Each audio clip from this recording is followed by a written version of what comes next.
has furthermore worked as a liaison officer between the DHA and the Department of Health and Human Services.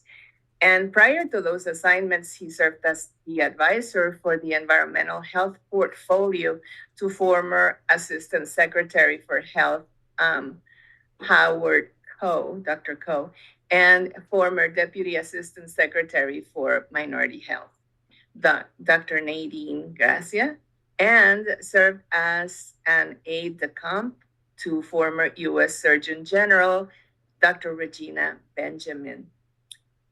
Mr. Milam's role helped reinvigorate federal actions on environmental justice, and he and his colleagues represented HHS on the Interagency Working Group on Environmental Justice.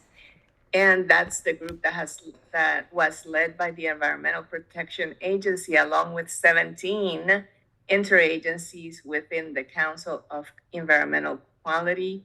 And prior to that advisory role, he worked as an environmental health scientist with the Agency for Toxic Substances and Disease Registry, ATSDR, and the DeKalb Board of Health in Atlanta, Georgia, and Vanderbilt University in Environmental Health and Safety, Radiation Safety Department in Nashville, and started his career as an enlisted medic in the U.S. Army 4th Infantry Division.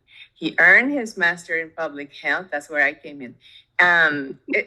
From Florida A&M University, has a bachelor's degree from Tennessee State University in environmental science as well.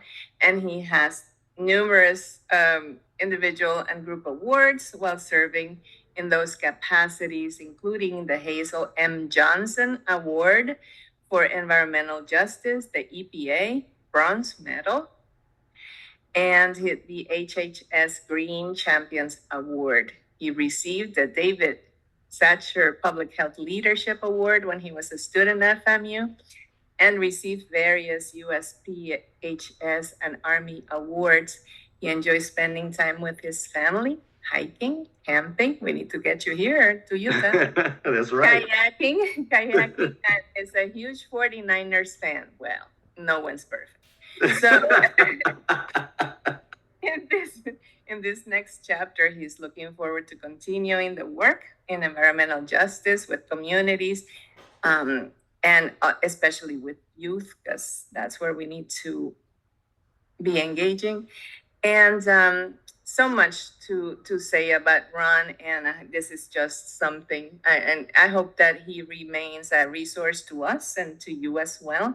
Ron, I'm gonna let you introduce the topic as well, so the floor is yours. Thank you so much. Thank you, Dr. Lopez. I appreciate your great introduction. Dr. Lopez, as you all know, is the hardest working person I've ever known, and she's helped mentor me over the years, along with others. And I certainly appreciate everything that you have done. Recording in what progress. You have done for public health, and just just can't thank you enough. And I saw that Dr. Satterfield, that was a pleasant surprise on the call as well. So certainly appreciate you all and all that you have done and spearheaded everything for our students. And I'm glad that our students, Utah, is joining as well. Sometimes I call it that a lot. I call it hydrofracking. Others just say fracking. But what it is a process by which requires millions of gallons of water, chemicals, and sand that is pushed with a lot of pressure down a well bore deep into the Earth's subsurface. And this enormous amount of pressure is placed on the rock bed, eventually cracking it to extract the natural gas and oil. Fracking has been around for a long time, but in the last decade, it has a lot of, with the improvement of technology, it's been able to go vertically. It's able to go at all angles and horizontally. So in other words, that trapped gas in previous times was not able to be captured, but now can be.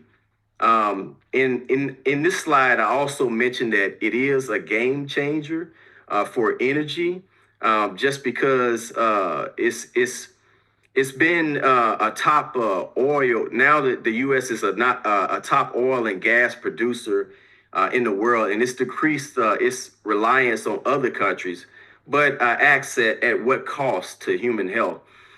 In the last bullet here, it is estimated that 17 to 20 million citizens live within 1 mile of a fracking site. So that's about 5% of the population. All right. So on this particular slide here, just wanted to provide a illustration of the fracking process. I wanted to start in the middle because there's trucks going in and out of the fracking sites, and so this truck is with water at the top middle here. Is filled with water and chemicals. Millions of gallons of water is being brought in from many miles away. The water can be fresh water or treated wastewater. And I want you all to think about the enormous amount of energy being used and the pollution from the trucks alone. And sometimes this is a 24/7, 365 days a year operation. Also, I want you to think about the fresh water that is now mixed in with the chemicals. Some chemicals are protected by trade names so that the public doesn't even know what's in it. And have these chemicals, have they even been tested? When you look at the gas containers right next to it, to the left of it, do those go through regular inspections? Are there any leaks? As far as the drilling well next to the gas containers, I know I'm going from right to left, but I wanted to illustrate at least like the trucks being brought in first. As far as that drilling well, are there any leaks? Is maintenance being done on it regularly? Are the wells properly capped and maintained when the well is no longer active? You have air quality issues. Are there active air monitors? You have radon radiation issues that, as we know, is a colorless, odorless gas, but it also emits radiation, of course, and have residents drinking, as far as their wells, they're regularly tested, their drinking wells, drinking water. Mitigation plans if something goes wrong with this whole operation. What if a company is bankrupt? Where does the responsibility lie? Sometimes you have members or citizens. They may be purchasing land. Are they now responsible? Are the new as far as like, are the new buyers responsible? There are just so many questions on this simple picture. You can look at the wastewater here, whether it's proper disposal. Has the soil been tested? Occupational risk as far as the silica dust that you see your workers here. And so there are a ton of questions. I can go on, and you could go on and on as far as like what you see in the picture here, and as far as hydrofracking. Okay, my next one. Let me start. Okay. On slide 4 here, I wanted to show a map of the U.S. as far as hydrofracking sites across the country, with the exception of Hawaii, as there are no operations going on this time because they banned fracking there. But the lighter colors represent fewer well operations, and the darker colors represent higher levels of activity. Texas is the most active state, as you can see here in the slide, in the country, because as you can see, more than half of the states have some type of fracking operation, including the state of Utah. And I'm gonna bring it home here in this next slide as far as Utah itself. So this hydrofracking in Utah, when it comes to fracking in Utah, primarily it takes place in the Uinta. I'm hoping I'm saying this right. Uinta Basin in the northeast region of Utah.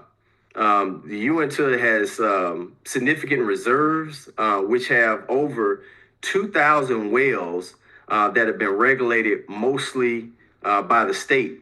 And the state of Utah has some great illustrations. If you go on their website, the state government website, and this is where I gathered the picture. As you can see, the different layers, the well basin. You'll see the freshwater aquifer surface casing. It goes down only so far into some of the sub layers of the land here. You got the intermediate casing, and on down, like I mentioned, it could go horizontally at any angle to be able to capture that gas from, in this case, the Manco shale. And the Bureau of Land Management fracking rule was struck down. And so this is the reason why the state of Utah regulates hydrofracking here. All right. I wanted to gather a picture of what a fracking field looks like. This is a picture that was captured by a local photographer named Russell Albert Daniels.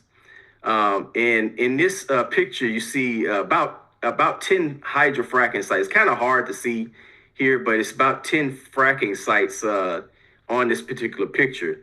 But imagine it's going on for miles and miles, not only above ground, but then the drill's going below ground miles and miles. And as far as the picture mentioned, it mentions that it's near the White River, which is also a potential to be contaminated and to carry contamination to other tributaries. The other issue is water plumes. As we know, water plumes constantly move, and which is reason why, like a lot of health departments recommend to their residents to test them annually. And unfortunately, when it comes to volatile organic chemicals, when it comes to testing their wells, it could be very, very expensive. So it depends on how comprehensive the testing is for their wells, drinking water wells, I should say, for the public. All right, slide 7 here. Oil and gas fields with public water sources. These are some counties or basins that they're showing here. I know it's a little hard to see, but as far as like the drinking wells, those are in blue, and the oil wells are in beige, if you can see here. So you can see many of the wells, drinking water wells, are close to some of the fracking sites that are listed here. You can also, which is again the reason why we do or recommend testing. No matter where you live in the country, it's good to have your water well tested, unless you're on municipal water sources where your city or county may be testing it themselves and providing that report. But as you can see here, they're showing pictures as far as the Summit County, Clay County Basin, Uinta Basin, and others listed here. All right, water contamination risks. In one of my slides earlier, I mentioned potential risks. One includes well leaks. Are those being monitored, especially non-active wells?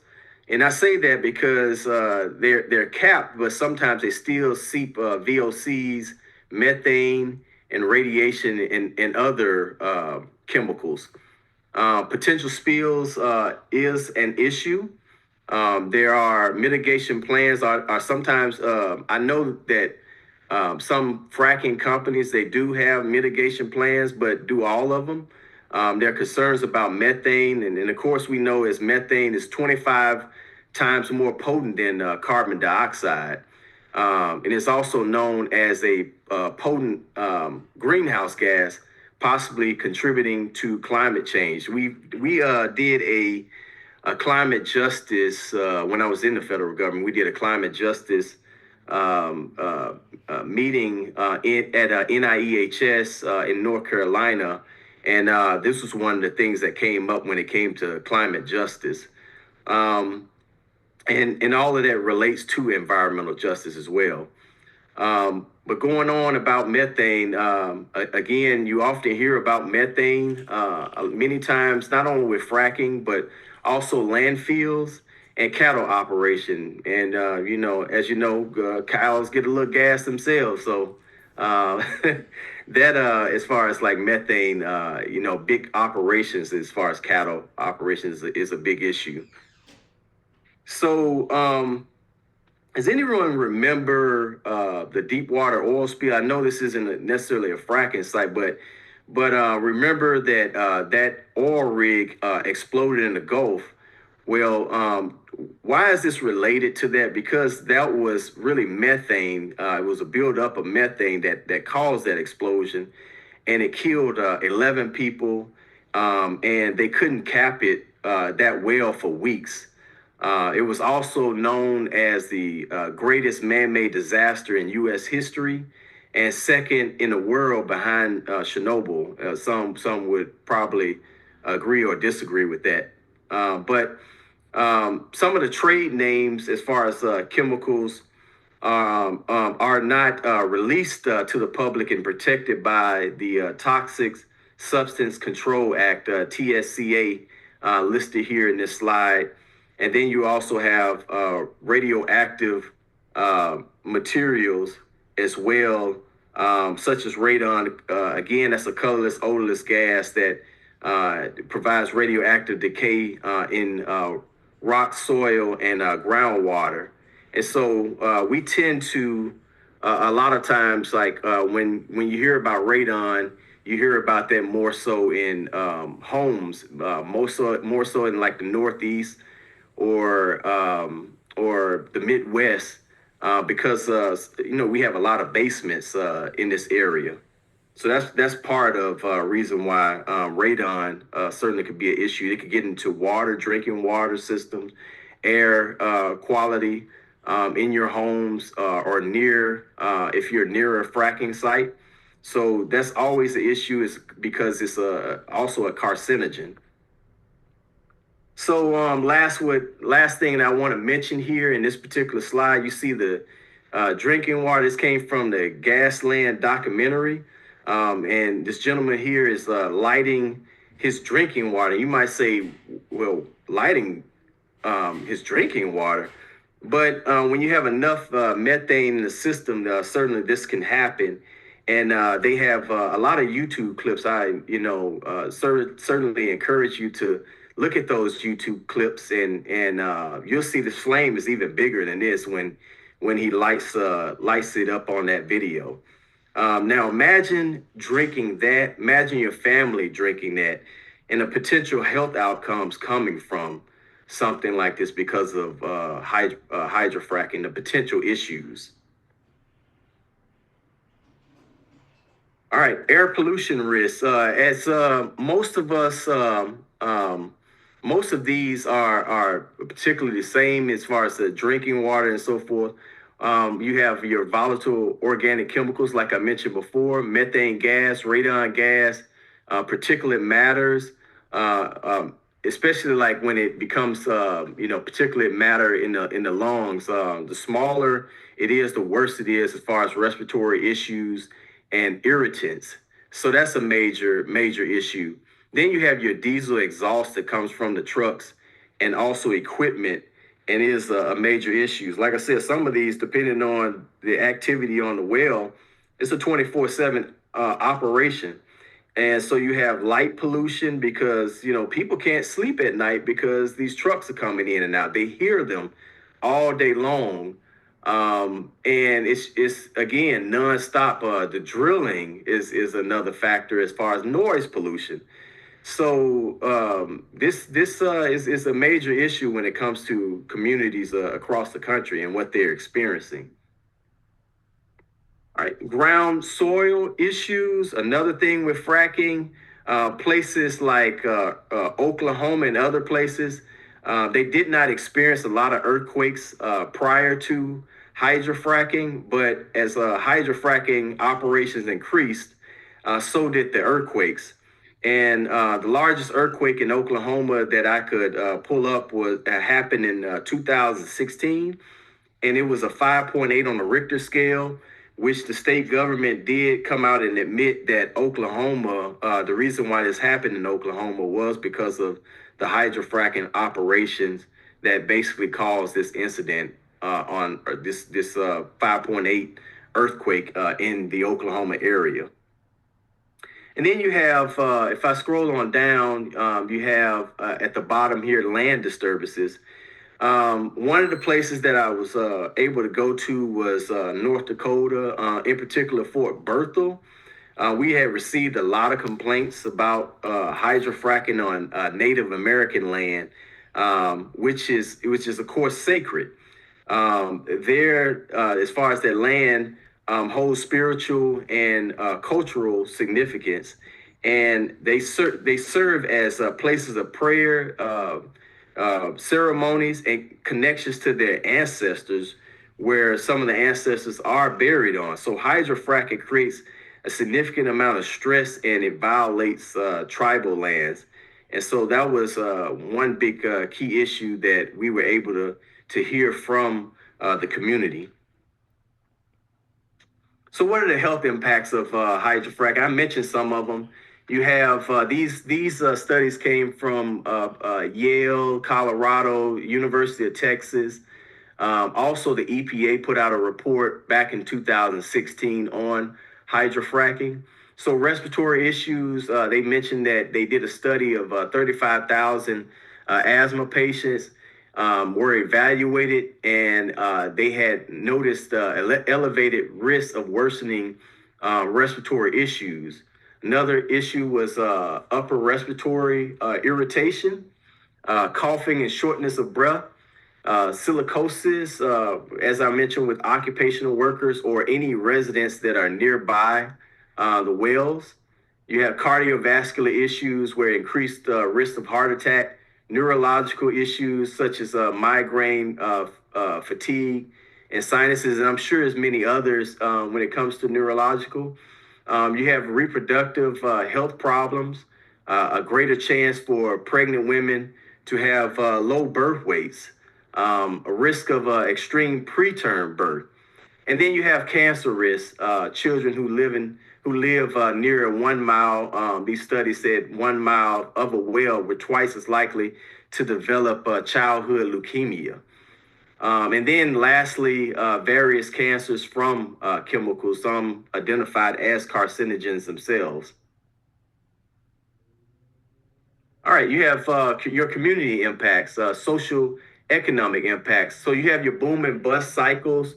When I know when we went to North Dakota at the time, operations were just really getting started. And you got to think as far as like a rural community, there may be 1,000, maybe 2,000 people in an area. And then all of a sudden this boom cycle comes, and now you have 50,000, 60,000 people. And there's not enough housing. Some people were sleeping in their cars and trucks, especially in a cold environment in the wintertime. So you had a lot of that going on. Housing prices went up pretty steeply during those times when the boom cycle was around. You had STI issues because there were an influx of men in the area, and unfortunately, with this issue, there was a lot of prostitution as well. So you had STI issues going on. When it comes to I had mentioned property value, but you have your widening inequality. When a rural community, they have, they're used to a certain price, they're used to certain things, they've been living there for a long time, and then all of a sudden this boom cycle comes in, and now everything is very expensive for them. So that's another thing that widening inequality in those type of areas. You have noise pollution, as I mentioned before, and a lot of traffic and infrastructure strain in a lot of the rural communities. And then you have stress and anxiety. Another thing, as far as the bus cycles, now when some of those wells dry up, you can imagine now a lot of those property values, everything like that, dries up as well, and that's a major factor when these rural communities are like they really have to deal with all this stuff going on, and then next thing you know, a bus cycle happens, and what happens to their property values, and it's still a lot of widening inequality because sometimes these fracking jobs they would bring in six figures, and so now you're talking about something like to make it a big huge adjustment like that. All right, my next slide. So some of my recommendations. This is really, I was trying to gear it mostly toward the students, but this is really applies to anyone that's interested, especially in environmental health or public health. Um, but the best thing is to be able to review like current studies and data to build up on that research. I think this hydrofracking, because it's still not a lot of information out there. What I noticed even in Utah, especially except for some of the government sites, this probably could be a good thesis or dissertation for students. So just seeing what's out there, working with community leaders who are very familiar with the issues. You may want to look at in some environmental justice groups, maybe some groups that are already doing the work on the ground. You want to work with state and local governments, local hospitals. Let's see what information you could collect pending, of course, your IRB, and just seeing what data is already being collected out there. Determine what work the federal government has already done. A lot of times, when something is reinvigorated, the federal government tends to put out strategies out there for the American public to be able to look and see what resources are available. Then you have things like you could build skills with GIS. I was fortunate enough, I had learned when I went to my first environmental community, being a student at Florida A&M. I had used GIS and was able to learn a lot from that. In particular about wells and chemical contamination. So I was able to map that out, maybe pull some information on the state websites.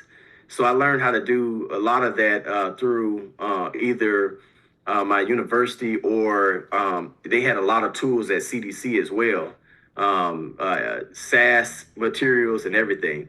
And you got to be able to collect water, air, and soil samples, and then be able to read that data.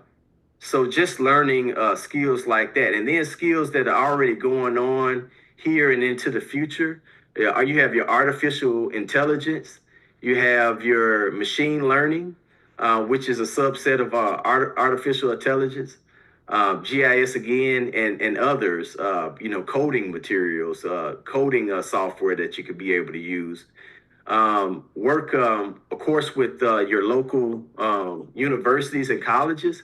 And as I mentioned, environmental justice groups and review policies and laws. There may be a environmental law office that may be doing some of the work already in communities. And then to be able to build communication skills and how to work with communities. Because one of those big things when we went to, say, Flint with the water crisis there, of course, you're going to go into an environment where people are angry. And you have to, it takes a long time to be able to build trust in those type of situations. So you got to know what you're going into. You have to be able to, do your homework ahead of time before going to a community like that. Learn everything about the community. Try to blend in with the community. You know whether you're going into a hostile environment. Contact your state and local officials to let them know that you're going to maybe do a site visit. So it just depends on where you're working at the time. But those are some skills that you could be able to build from that. Learn from your colleagues. I definitely like people that were way more skilled than me. I was able to learn from them and reach back to them on some situation that I have never seen. So working with your members like that, your colleagues, and being able to grab as much information as possible. And then these are just some of the references here that I placed in here. A good study is that EPA hydraulic fracturing study. You can click on that site, you'll see that they pulled a lot of information dealing with hydrofracking. I don't know whether they'll be doing more in the future because this came out in what I noticed was like 2016. So I don't know whether they'll be doing something on some more studies on fracking here in the future. But this is just some of the information that I was able to grab from a lot of state, local websites here and universities.